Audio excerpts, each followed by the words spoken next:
no numbers, there's no pictures, there's no videos, there's no gameplay. I don't like it.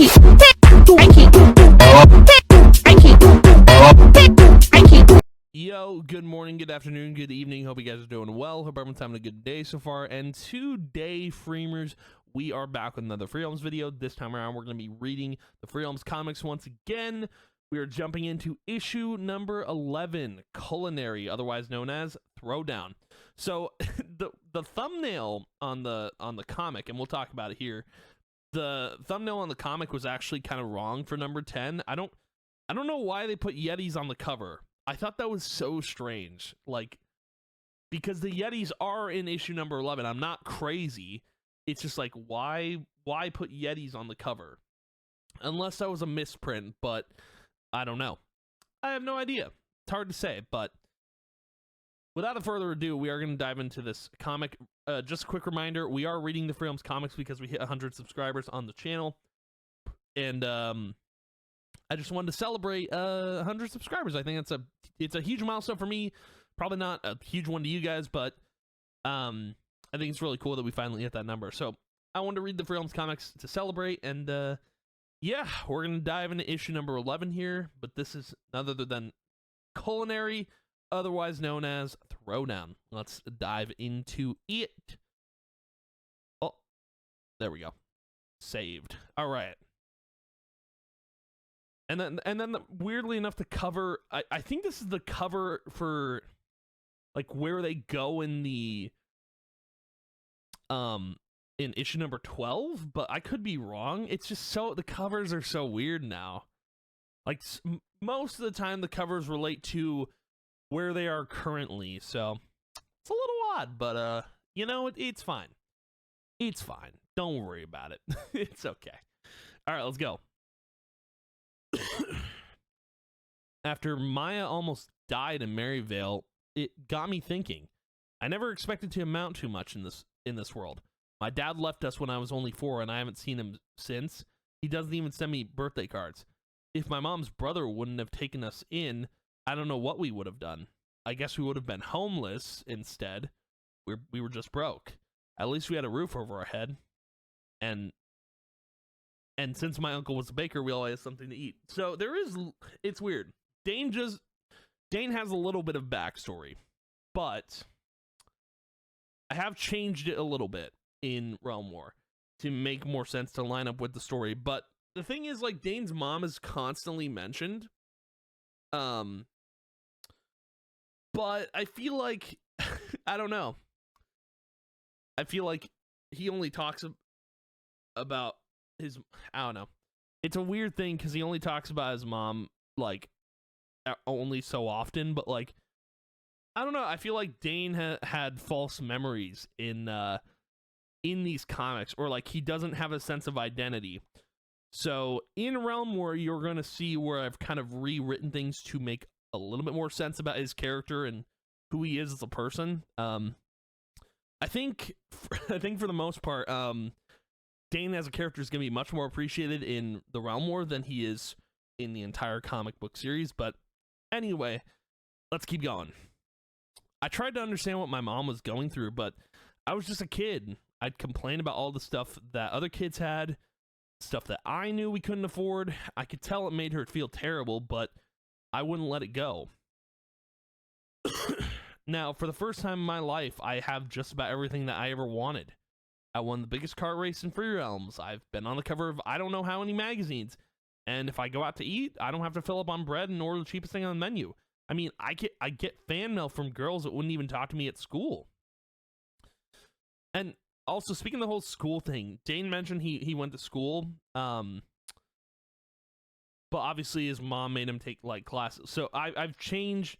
I don't think I've mentioned school at all in Realm War, but we assume that, like, Dane has been to school just under, you know, his uncle, because, yeah, I think that makes the most sense. But anyway, let's keep going. But do you know what? I've come to realize that none of that matters. In fact, chasing after fame and fortune is kind of pointless. Have you ever heard the phrase, the more you get, the more you want? Well, I'm living proof of that. So I love that suddenly Dane his character is kind of changing here, but not really. I don't know. His character, there's a little bit of some development here, but it's nothing massive. Right? And I mean, you can only do so much in a comic book series, but I feel like if the comic books had gone on more, Dane probably would have been a different character, for sure. Had more character development, but obviously it ended at 12 and it ended on a cliffhanger, and you guys will see that, but let's keep going. The second I saw that checkered flag at the SG Tour 400, I started worrying about defending my title. The engine wasn't even cold yet, and I was scared people were going to say that I was a fluke. Isn't that crazy? If it weren't for Maya, I would have walked away from the Royal Scavenger Hunt. If I would have lost her, I don't know what I would have done. Throwdown, and here's the title, basically. Welcome to Snow Hill, Dane and Maya. I hope you don't mind our little welcome, but it's not every day we have so many celebrities in Snow Hill. It's quite remarkable, actually. Now, please, watch your step and follow me. The mayor would like to greet you properly. Well, thank you, sweetheart. What is it? Only the most amazing gumballs in the entire world. The pink ones are my favorite. Are they cotton candy flavored? Nope, salmon. And I love how, like, Dane is still acting like his egotistical self in, like, this frame. So it's hard to tell if he's had any character development. It might just all be in his head that he's building character, but he's not building any character on the outside, just on the inside. Good people of Snow Hill, when I received news that Chef Bourdon Clou had selected our fair city for an episode of his world-famous cooking show, I was beside myself with delight. Now, 2 contestants from Queen Valerian's Royal Scavenger Hunt have graciously offered to participate as celebrity judges during the taping of the program. Isn't that wonderful? We did what? May I present car racing champion and daring adventurer Dane Kensington III, along with his trusted sidekick Maya. Sidekick? I didn't tell her to say that. Right, and I suppose you didn't volunteer us to be celebrity judges either. I swear. Look, you have an admirer. I think I'm going to throw up. What are you talking about? I'm the one who got the salmon-flavored gumballs. Where does it... Oh, okay. If I'm not mistaken, Chef Bourdon Clou and our very own Chef Luca de Flor have finished their banquet de vous, and it smells wonderful. So, judges, if you'll take your seats, we'll begin. What in the heck... Wait. What in the heck is banquet de vous? Veal stew. As in a baby cow? I can't eat that. So Maya's like a vegetarian, I think. Now let me assure you that this is a blind contest. The judges have no idea which chef prepared the stew that they are about to taste. That was truly amazing. I hope whoever made this will give me the recipe. Is something wrong? No, not at all. It's a very unique flavor. This is outrageous. What do these two know about the culinary arts? To tell you the truth, I don't know much, but Dane, he can hold his own in the kitchen. In fact, he's a bit of a celebrity chef back home in Sanctuary. People come from all over to eat his food. What are you talking about? I worked in a bakery. Don't pay attention to him. He's just being modest. Is that so then? Well, then I challenge you. He accepts. I what? Look, you'll have to forgive Maya. She's been really sick and she doesn't always know what she's saying. I know exactly what I'm saying. You're a better chef than this two-bit fry cook. He doesn't stand a chance against you. Oh, brother. So, like, this is kind of a random... You know, they're on this Royal Scavenger Hunt throughout the rest of these issues. But, like, Dane... Oh, man. It's weird. Dane, like... Or not Dane, sorry. both of them, like, just suddenly putting the scavenger hunt aside to do like a cooking thing is like, it's such a weird shift in the story. It's, I don't know, feels a little disconnected, but it's whatever. You know, they're taking a breather, I guess, from the scavenger hunt, is what it is. But also, I would like to add that I do think there should have been, you know, some more showing of the teams competing in the scavenger hunt, but there's a reason that they're not shown, and I'll kind of explain why when we actually get to the end of the comic books here. But anyway, let's keep going. Picking me to be your assistant was a dirty trick. If you had kept your mouth shut, we wouldn't be in this predicament. What were you thinking? DeFleur is the most annoying pixie I've ever met. I couldn't resist getting under his skin. Besides, you've worked in that bakery for years. I bet you're going to give him a run for his money. Working in a bakery is a lot different than being an executive chef in a 5-star restaurant, Maya. I mean, I like to cook and everything, but I don't know. This coming from the guy who oozes confidence? Give me a break. We're live in 3, 2, 1. Welcome to this special edition of Throwdown with Chef Bourdon. We're on location in Snow Hill where car racing champion Dane Kensington has accepted a throwdown challenge from a local celebrity chef, Luca DeFleur. Our contestants will do their best to prepare a local favorite sizzling snowberry sauté. As you can see, we have supplied them with all the ingredients they'll need: fresh bear meat, butter churned this morning, aromatic rain leaf, and a mountain of mouth-watering snowberries. And now it's time to throw down. Again, this comic issue is a little, it's just random, but I think for, you know, the people that are fans of like the jobs will find this interesting. I've never even eaten sizzling snowberry sauté, and now I'm supposed to prepare it with a bunch of cameras pointing at me? How hard can it be? There are only 4 ingredients. Just throw them together in a pot, add some sea salt, a little cracked peppercorn, and voila. I don't think it's going to be quite that easy. Look, why don't you give me a cup of flour and some cornmeal if they have it? We're going to pan-sear the bear meat with a light crust. Poof. Amateurs. It looks like Dane and Maya are taking an unusual approach to this local delicacy. While Dane melts a heaping mound of butter in his skillet, it appears that Maya has decided to bathe in flour. Remember, folks, we're making sizzling snowberry sauté, not encrusted pixie. I'm going to skewer that loudmouth blowhard if he doesn't shut his trap. Relax, we have to stay focused, or we're going to run out of time. Just ignore everyone out there and concentrate on the task at hand. Luca DeFleur can look more at home in this kitchen. Chef, this has to be one of your specialties. Yes, I've made sizzling snowberry sauté once or twice before. The secret, of course, is to boil the berries until they have a nice red color. Then you must run them under cold water immediately. Listen, if you put... Here's the thing. If you threw berries, and I know this is free realms, but if you actually threw berries into boiling water, there won't be any berries left. Or am I wrong? I might be wrong.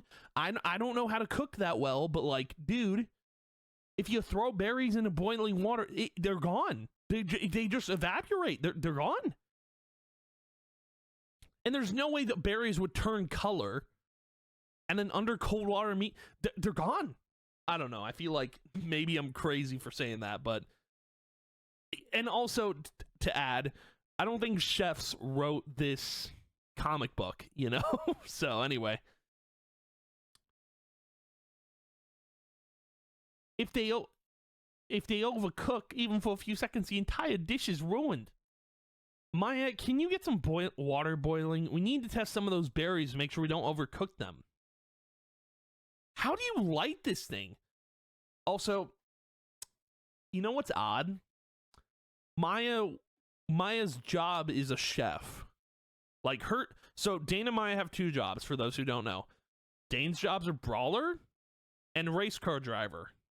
Maya's jobs? Ninja and chef.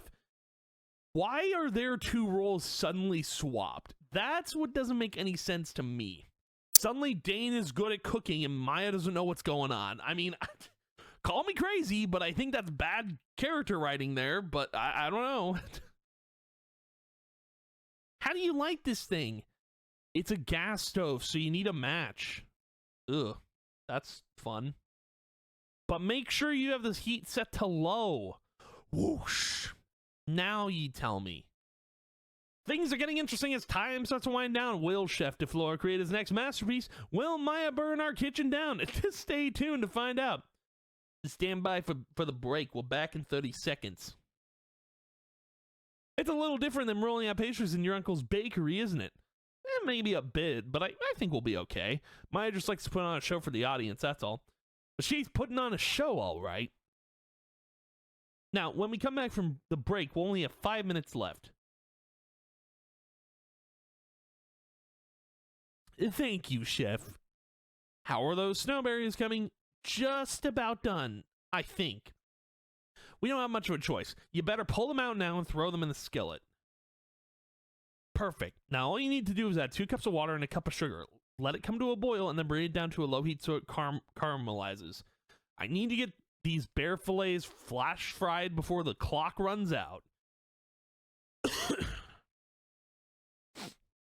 Oh, and don't forget to add a sprig of rain leaf while it's simmering. Great. Did he say 2 cups of sugar and 1 cup of water, or was the other way around? Again, Maya, your job is chef. What is happening, bro?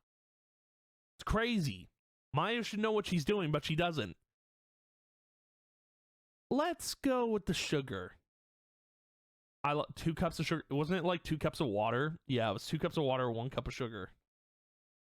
2 minutes to plate your food, and don't forget you'll be judged and parted on your presentation. It's almost too beautiful to eat. No. Ready with the saute? I sure hope so. Time is up, and I cannot wait to see what these 2 culinary wizards have conjured up for us. For those of you who are new to our show, the contestants will be judged in 3 important categories: taste, presentation, and creativity. And I certainly saw some creative demonstrations in the kitchen today. I'm not sure how all of Maya's fireworks will translate when it comes to taste, but we'll soon find out. Ha ha ha ha ha! Funny. Chef DeFleur, you're up first. Tell us a little bit about your dish. As you know, sizzling strawberry sauté is a specialty of mine, but I wanted to do something different for you today. I add just a hint of Worcestershire sauce and a pinch of brown sugar to the sauté to spice it up a bit. I hope you enjoy it. Magnificent as usual, Chef DeFleur. Yummy. I am humbled by your comments.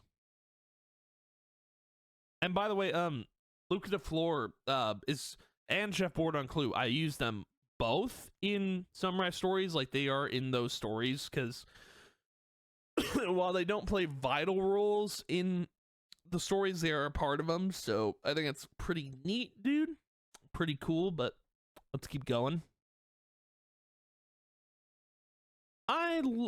Wait. I'd like to get your take on Chef DeFleur's dish. I'm sure it's wonderful. Please indulge me. It's not bad. Not bad? That is all you have to say? You insult me. Please tell me that you got that on tape. No worries. I definitely got it. This hothead is going to be great for ratings.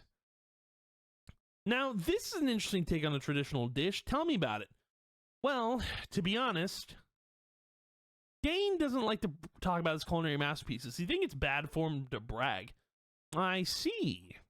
He always says each bite should be a surprise to your senses, and I guarantee that you're going to be surprised by this one. Bon appetit. Why don't we let Chef DeFleur experience the first surprise? Chef? Well, absolutely extraordinary. This dish has put me to shame. You are kidding. This is one of the most magical dishes that I've ever tasted. I need the recipe. Simply delightful. I don't suppose you have enough for a second helping, do you? Yummy. Oh. Oh yeah, now I remember what he does. He puts a cockroach on one of his foods. Right in Chef Luke at the floors. Which is, dude, the comic book art is so good, dude. Please tell me that isn't what I think it is. Disgusting. Absolutely disgusting. I think I'm going to be sick. I guess that means that I'm disqualified, doesn't it? I'm afraid so. What was that all about? You'll have to be more specific. Don't play stupid with me. Do you realize that millions of people are going to watch this? What possessed you to put that cockroach in his food? Because he might be a jerk, but he needed to win a lot more than I did.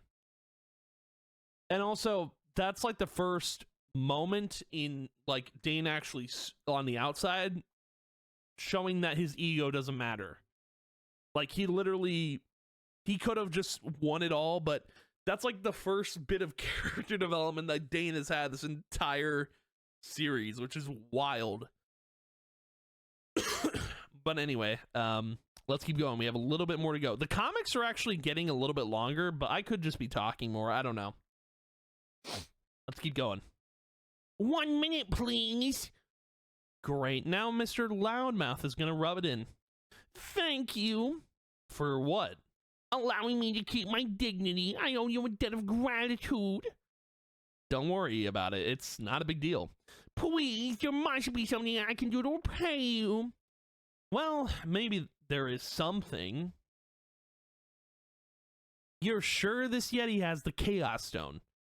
And this is, I guess, where the scavenger hunt picks up after, because they're done in Snow Hill, but we do have a little bit more story to go, but let's keep going. Umari has an impressive collection of rocks. If anyone is still has the stone you're looking for, he does. I'm just not sure that you're going to have much luck getting it from him. What if we traded him for it? I'm afraid that won't matter much. Something strange has been happening with the Yetis. They're usually a peaceful lot, but lately they've been on a rampage. And trust me, the last thing you want to do is get in the way of an enraged Yeti. Maybe I can help. What's that? Edgar gave me an invisibility potion back in Black Spore Swamp. He what? Why didn't you tell me about it before? I guess I never thought about it. Now why don't you stop whining and take a swig so we can get this rock and get out of here? I want to sleep in my own bed tonight. And then they actually go invisible, which is pretty cool. I think there is actually, I don't know if there's an invisibility potion in Free Realms, but regardless, it's still pretty neat. I do like it a lot. You first. I don't trust that crackpot. Fine. Well, did it work? Yeah, it actually did.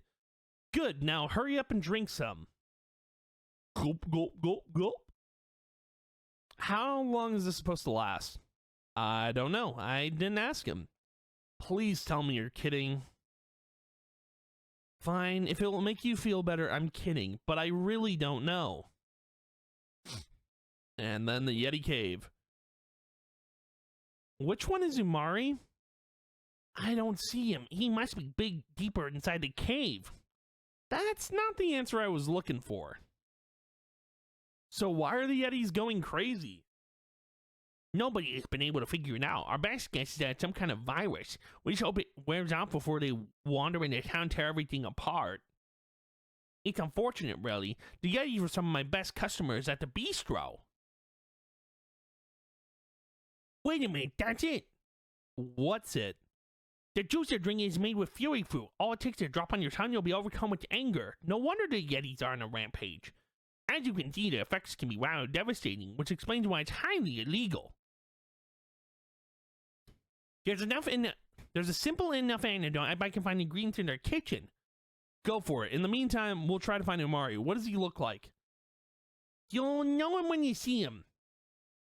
Now, where do these beastly creatures keep their vanilla extract, nutmeg, and the sardines?